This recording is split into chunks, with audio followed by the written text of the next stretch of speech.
মা রান্না করছে পোলাও, মটনের সাথে হবে পোলাও। দিতে হয়েছে তেজপাতা, গোটা গরম মশলা ফোড়ন, এরপর দিতে হচ্ছে গোবিন্দভোগ চাল।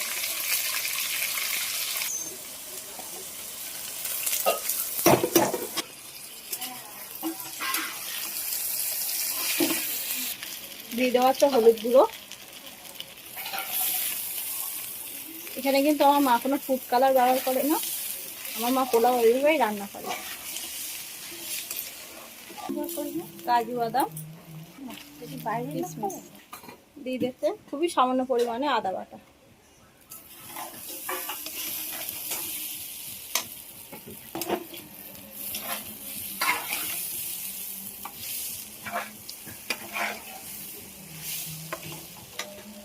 এইবার দেওয়া হচ্ছে ঘি, পরিমাণে দেওয়া হচ্ছে লবণ। গরম জল করে রেখে দিয়েছিল মা,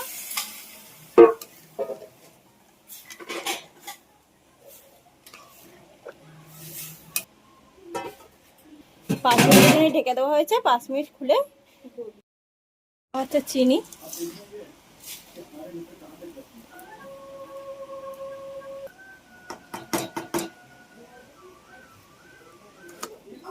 এবার দিয়ে দিচ্ছে দুধ।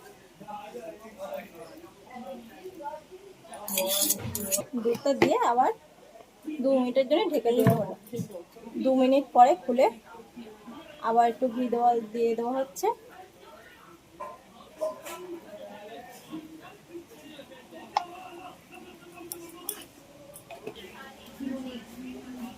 আমার পোলাও রান্না কমপ্লিট।